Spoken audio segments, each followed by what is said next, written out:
going on, y'all? This is Francisco with Covenant Dispatch LLC, and welcome to my YouTube channel. Guys, if this is your first time visiting this channel, please do me a favor.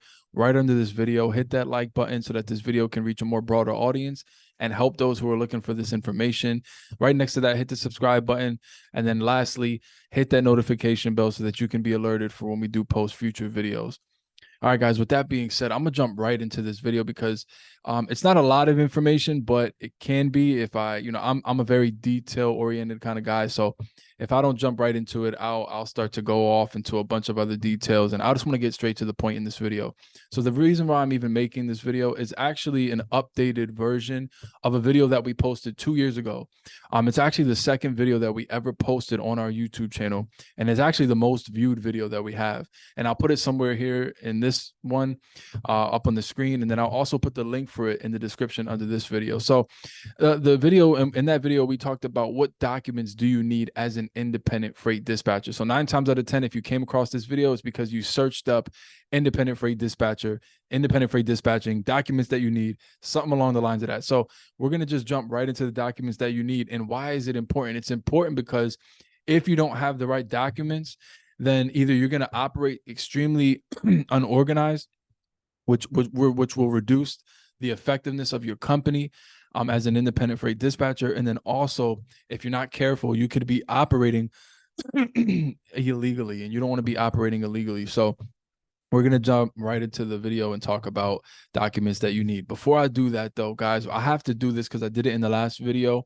I have to talk about the difference between a freight broker and a freight dispatcher, because, a lot of you guys who are new to the industry, just learning about it, you still, if by now you haven't come across this question, you'll eventually come across this question.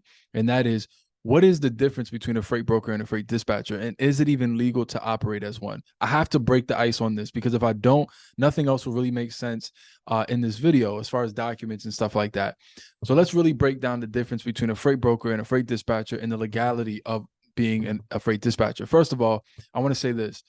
Technically, I should be naming it independent freight dispatcher, but for the lack of not having like a huge title at the top, and independent freight dispatcher is such a long title, so I always just shorten it and put freight dispatcher.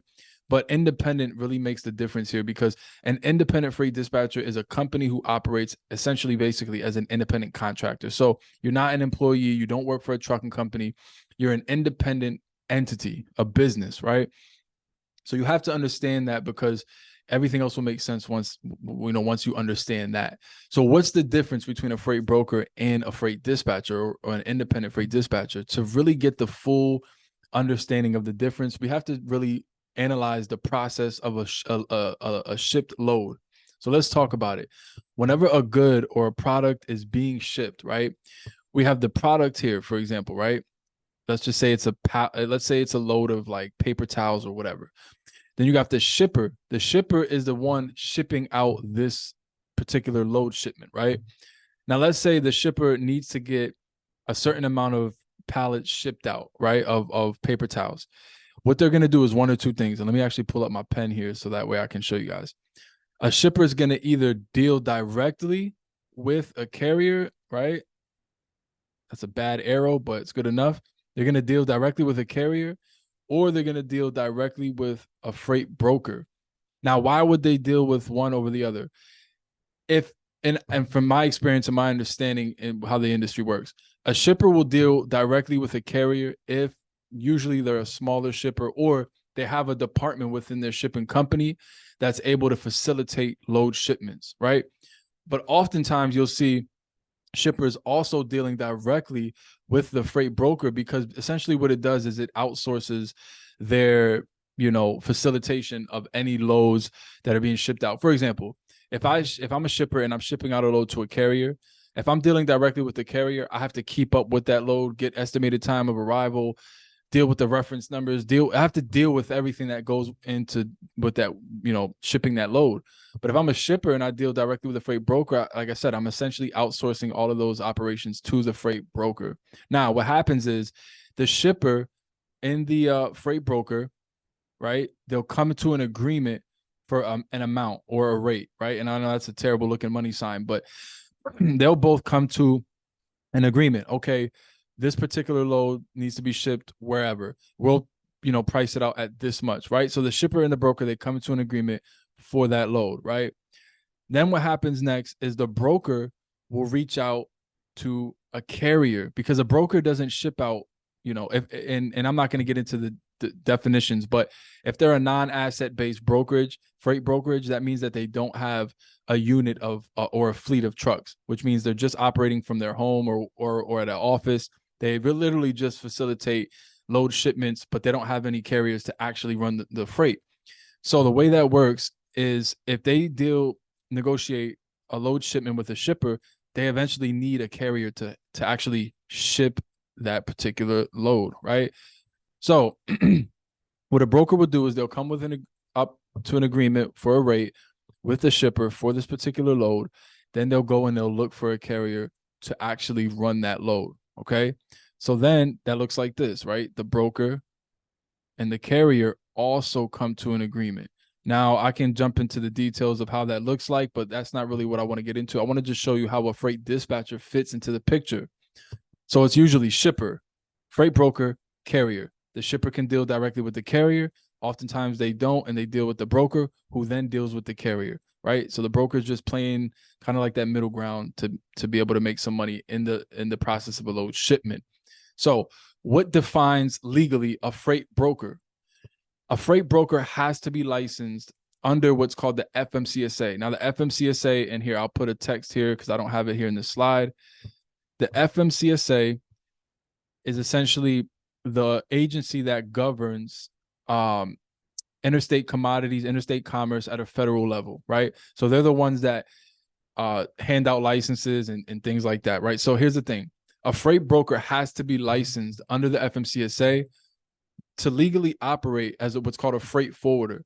And so the license is called an MC, just stands for motor carrier, but they'd be labeled as a freight forwarder.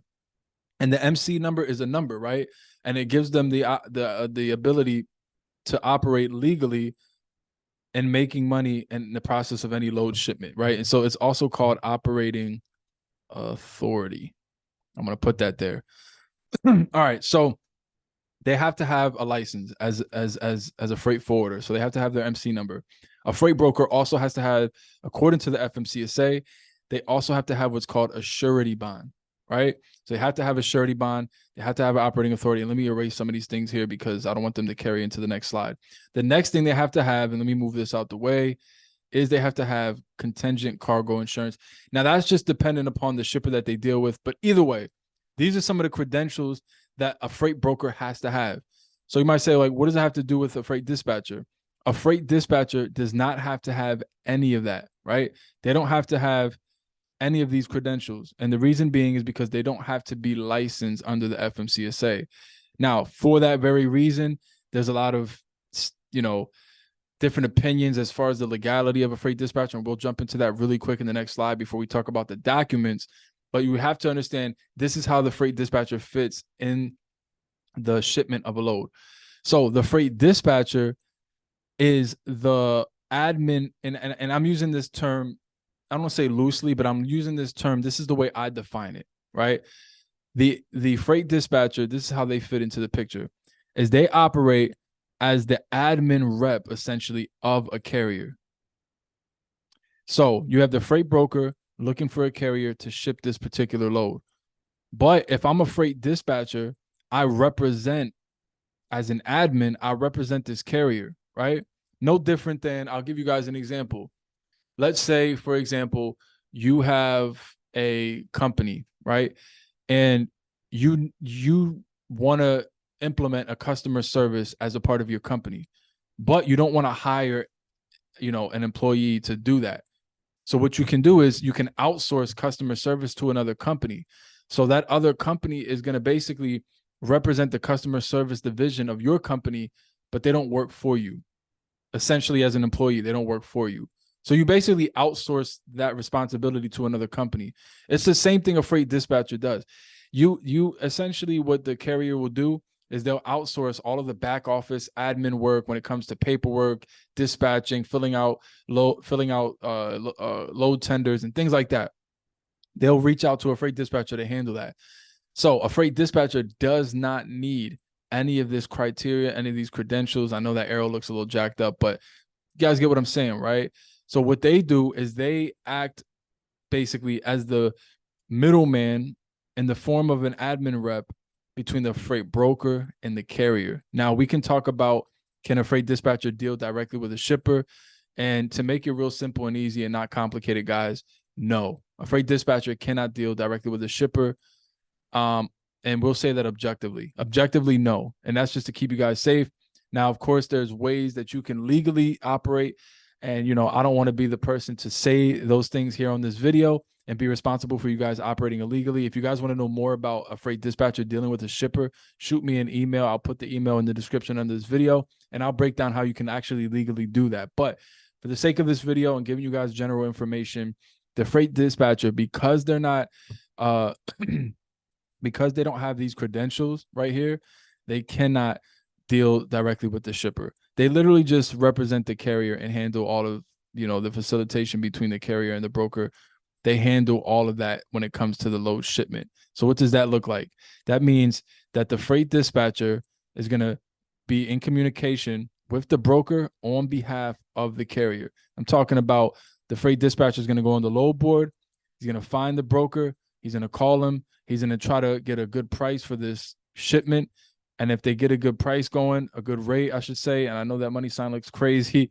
If they get a good shipment going, then they communicate with the carrier as their representative. They communicate with them. And if everything looks good, they book that load. And then what they do is they invoice the carrier for their services, which is a whole other thing as far as like how do you price it out and stuff like that. But I have tons of videos breaking those things down. I just wanted to really break down what a freight dispatcher is and how they fit in the process of a load shipment. All right. That being said, let's jump right into the next video or the next slide and talk about documents that are needed. So here are the documents that are needed to, number one, keep you legal as a freight dispatcher, an independent freight dispatcher, and to also keep you steady and keep you organized and keep you flowing and operating your company effectively, right? Number one is an agreement form. And I'll jump out of this slide and show you guys examples of what they are. And I'm also going to add a side note here. We do offer a pre-recorded freight dispatcher course. Don't worry, I'm not trying to get salesy on you guys. I'm just letting you guys know. We do offer this where we break these things down in more detail. The course can be found in the link.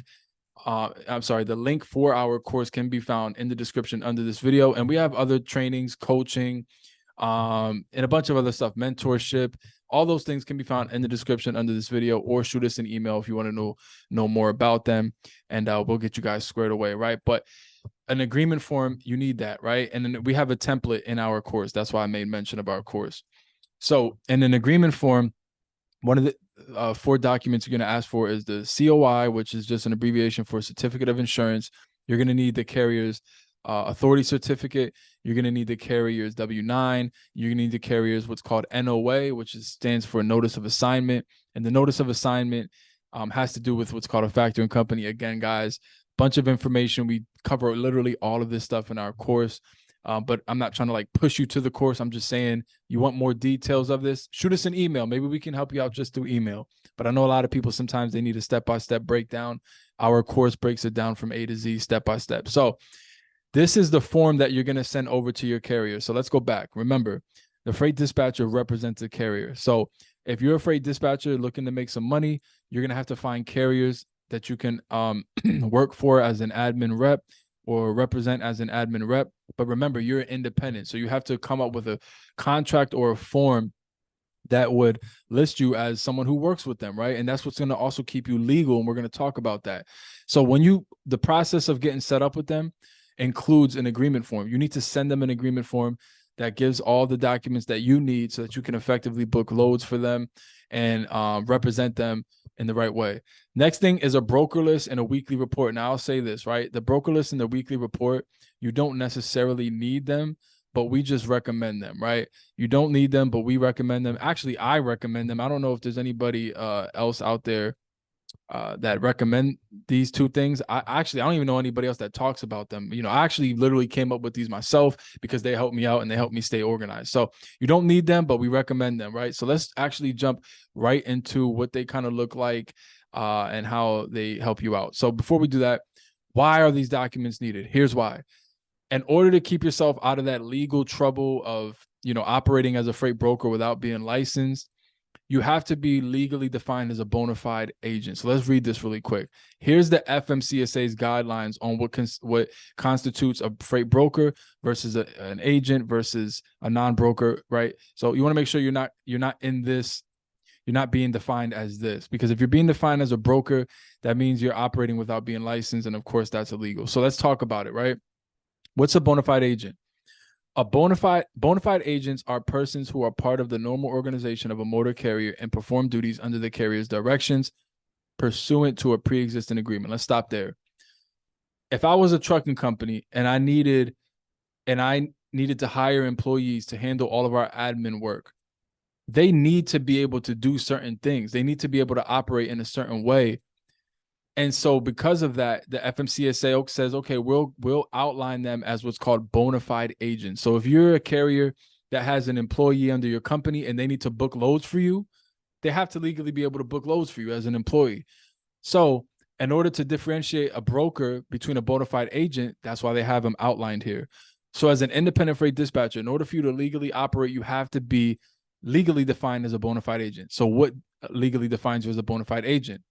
Bona fide agents are persons who are part of a normal organization of a motor carrier, and perform duties under the carrier's directions pursuant to a pre-existing agreement. If you have a pre-existing agreement, which in this example and what I'm showing you guys here, in the form of an agreement form, that keeps you legally within legal grounding, right? If you have an agreement form, that's a pre-existing agreement, right? So you're legally a bona fide agent. So as a bona fide agent, are you able to dispatch from multiple carriers? Well, let's look at an article recently put out by FreightWaves.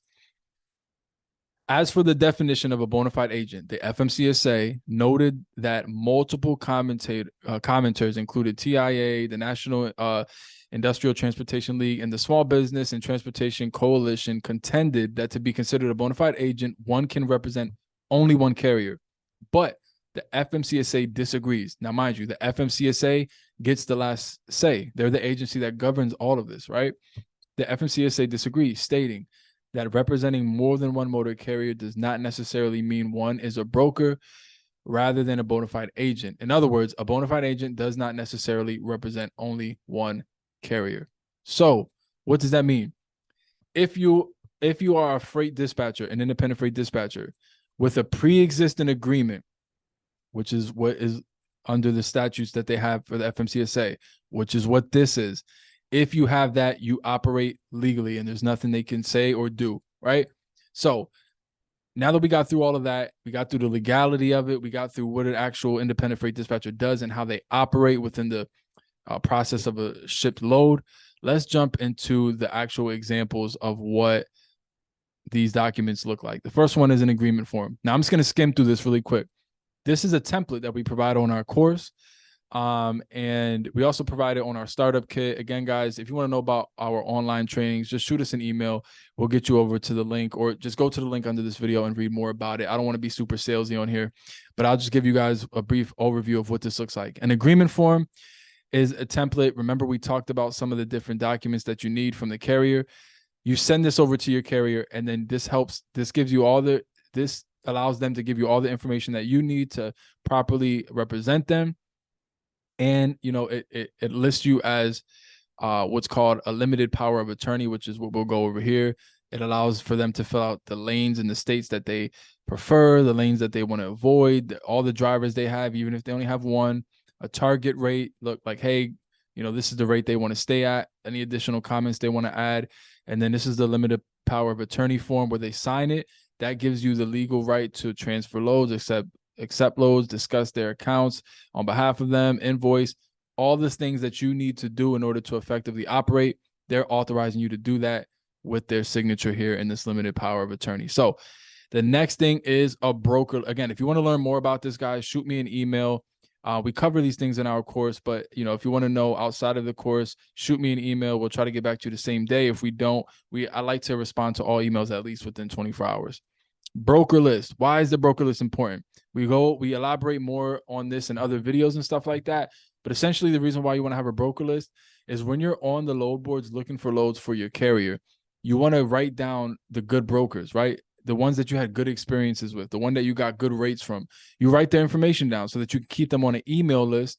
So that way you can stay in communication with them and try to, as much as possible, not rely on the load boards and rely on relationships that you've built with brokers. So that's literally what the broker list is for. Again, this is a template.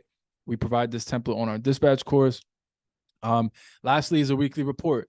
The weekly report just adds to the morale and the reputation of your company, the professionalism of your company. It's good to let your carrier know how their week went. So every week you would write down the date of the load that got picked up, the origin, destination, all the details. And at the end of each week, you let them know how they did. What was their rate per mile for that week? How many miles did they drive that week? How much money did they make based upon the rate per mile and the mileage? You know, and you can add whatever else you want to add, guys. This is a template. You could tweak it to how you like it or tweak it to how you operate as a company. And so the purpose of all of this is to operate with reputation, right? Or not reputation, with professionalism, to operate with professionalism, right? You want to just keep your carrier informed, let them know how they're doing. And so you don't have to, like I said, but this is just something that'll add to the professionalism of your company. So guys, again, with that being said, I just wanted to create an updated version of the video that we posted, mainly talking about the legality of an independent freight dispatcher. Hopefully I didn't just skim through this information too fast. If you guys like the information that was put in this video, let me know in the comment section. Let me know anything that you might have not been able to gather in this video, and we'll be able to try to shoot that email to you or even respond to you guys in the comments.